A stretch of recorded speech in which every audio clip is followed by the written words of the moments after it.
तो यहां अगर आप देखें तो शूद्र का मतलब है कि शूद्रों का जो उद्गम हुआ है, जो प्रादुर्भाव हुआ है, वो भगवान के श्री चरणों से हुआ है। तो चाहे आप देखें कोई भी धर्म हो, वो भगवान के चरणों की ही पूजा करते हैं, चाहे वो भगवान हो, अल्लाह हो, ईश्वर हो, वाहे गुरु हो, गॉड हो, उनके चरणों की ही हर जगह पूजा की जाती है। तो कोई भी व्यक्ति शूद्र कह देने से ये ना समझ ले कि किसी को हीन कहा गया है, किसी को निम्न कहा गया है, किसी जाति विशेष पे कोई टिप्पणी है। यहां शूद्र का मतलब है वो व्यक्ति जो शास्त्र यथोचित अनुग्रह नहीं कर रहा है, जो शास्त्र के शासन के हिसाब से काम नहीं कर रहा है, जो शास्त्र के अगेंस्ट जा रहा है, उस व्यक्ति को यहां पर शूद्र कहा गया है। तो जो ऐसे व्यक्ति हो, जो भी शूद्र, चाहे वो किसी भी जाति, किसी भी धर्म, किसी भी वर्ण, किसी भी लिंग से आते हो, ऐसे व्यक्ति को हमें शिक्षा देनी चाहिए। उसे शिक्षा का अधिकार है, तभी उसे शिक्षा मिलेगी, तभी उसका जीवन सफल हो पाएगा। तो गोस्वामी तुलसीदास जी कह रहे हैं कि ढोल गवार शूद्र पशु नारी, यानी इन सब को अलग अलग ही तरह से हमने देखा। ताड़ने का क्या अर्थ है? पशु को ताड़ने का अर्थ है दोस्तों कि कोई बड़ा हिंसक जानवर अगर होता है, मान लीजिए कोई हाथी है, अगर आप उस पर अंकुश नहीं लगाएंगे तो वो पागल हो सकता है, बहुत सारे लोगों के लिए खतरा उत्पन्न कर सकता है। जो जंगली जानवर है, बाघ है, चीता है, शेर है, भालू है, ये लोगों के लिए अगर इन पर अंकुश नहीं लगाएंगे, इनको ताड़ेंगे नहीं, इनको साधेंगे नहीं, इनको सिखाएंगे नहीं, तो ये हानिकारक हो सकते हैं। तो गोस्वामी तुलसीदास जी कहते हैं कि शूद्र व्यक्ति को शिक्षा दो, जो शास्त्र के हिसाब से नहीं चल रहा उसे शिक्षा दो, उसे समझाओ, इस समाज में रहने के योग्य बनाओ। जो पशु है, जो हिंसक है, जिसको व्यवहार करना नहीं आता, जिसकी इतनी बुद्धि नहीं, मति नहीं, उसको समझाओ, उसको शिक्षा दो, उसका साथ दो। अब आता है सबसे इंपॉर्टेंट, सबसे जरूरी, जिसके बारे में दोस्तों हमारे समाज में सबसे ज्यादा भ्रांतियां हैं और जिसका सबसे ज्यादा अनर्थ हमारे समाज के लोगों ने किया है, वो है नारी। ढोल गंवार शूद्र पशु नारी। दोस्तों, नारी का स्थान हमारे समाज में बहुत ऊपर है। अगर आप देखें तो नारी का उद्गम कैसे हुआ है? भगवान ब्रह्मा जी के श्री अंगों से, आधे अंग से भगवान श्री मनु का जन्म हुआ है और आधे अंग से उनकी बीवी, उनकी वाइफ जो है, उनकी पत्नी जो है दोस्तों, उनकी भार्या जो है, उनका जन्म हुआ है, जिनका नाम है सत। तो मनु और सत से मिलकर ही मनुष्य बने हैं। उनकी जो संतान है वो मनुष्य कहलाई है और मनुष्य से ही मानवता का निर्माण हुआ है। ऐसा हमारे शास्त्रों में कहा गया है दोस्तों कि स्त्री किसी भी प्रकार से पुरुष से कम नहीं है। जो भी काम, जैसा भी काम, जैसे भी कोई पुरुष कर सकता है, वो स्त्री भी कर सकती है। आप देखें, अगर किसी शक्ति को दो भागों में विभाजित कर दे तो उन दो भागों में बराबर शक्ति होगी हमेशा। अगर आप देखें तो हमारी सृष्टि ने जन्म देने का जो कार्य है वो किसी पुरुष को नहीं दिया है, वो स्त्री को दिया गया है।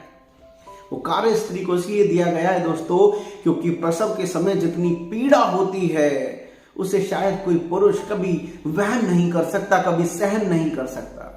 तो हमारे समाज में स्त्री का स्थान हमेशा ही सर्वोच्च है, चाहे वो माता हो, पुत्री हो, पत्नी हो, चाहे वो बहन हो दोस्तों। तो गोस्वामी तुलसीदास जी कभी भी ये नहीं लिख सकते कि नारी को हमें मारना चाहिए। यहां नारी को मारने से तात्पर्य नहीं है, ताड़ने का तात्पर्य मारने से नहीं है। तो ताड़ने का फिर क्या तात्पर्य है दोस्तों? अगर आप देखें तो हमारे समाज में जो 14 अलग अलग रत्न हैं उसमें से नारी भी एक रत्न है। तो ऐसा कहा गया है कि आपकी जो नारी है, चाहे आपकी पत्नी है, आपकी माताजी हैं, आपकी बहनें हैं, वो आपके घर में रत्न हैं। तो जिस प्रकार से रत्न की देखभाल करते हैं, रत्न पर नजर रखते हैं, ऐसे ही अपने घर की नारियों पर नजर रखें, उनकी देखभाल करें, उनकी सेवा करें। तो ढोल गवार शूद्र पशु नारी, सकल ताड़ना के अधिकारी। कि नारी पर आप दृष्टि रखें, वो आपका रत्न है। और दृष्टि किस लिए रखनी है दोस्तों? क्योंकि इस दुनिया में, इस समाज में बहुत सारे कुमार्गी व्यक्ति हैं। ये कुमार्गी व्यक्ति आपके इस रत्न को कुमार्ग पर ले जा सकते हैं, आपके इस रत्न को अपवित्र कर सकते हैं, उनको कुछ गलत चीजें सिखा सकते हैं। इसलिए उन पर ध्यान रखना, नजर रखना बहुत ज्यादा जरूरी है। लेकिन ये नजर रखने का मतलब मारना पीटना बिल्कुल नहीं है। नजर रखने का मतलब है कि कुमार्गी व्यक्तियों से उनको बचाना। आप देखें हमारे समाज में जब जब किसी भी व्यक्ति ने किसी भी महिला का अपमान किया है, चाहे वो रावण हो दोस्तों, चाहे वो दुर्योधन हो, समूल वंश का नाश हो गया है। रावण का भाई चला गया, रावण का बेटा चला गया, मेघनाथ गया, उसका भाई चला गया कुंभकर्ण, समस्त राक्षस जाति का उसने नुकसान कर लिया। दुर्योधन को देखिए 100 भाई चले गए, कितने वीर योद्धा थे, कितनी अक्षौहिणी सेना थी, सब खत्म हो गई। क्यों? क्योंकि दोनों ने ही नारी का सम्मान नहीं किया था। तो इस चौपाई को बड़े गहराई से समझे दोस्तों।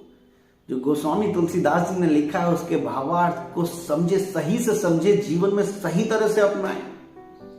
तो आशा करता हूं कि आज की ये वीडियो आपके लिए मर्मस्पर्शी रही होगी, आपके हृदय को इसने छुआ होगा, बहुत सारी नई इंफॉर्मेशन आपके लिए लेकर आई होगी।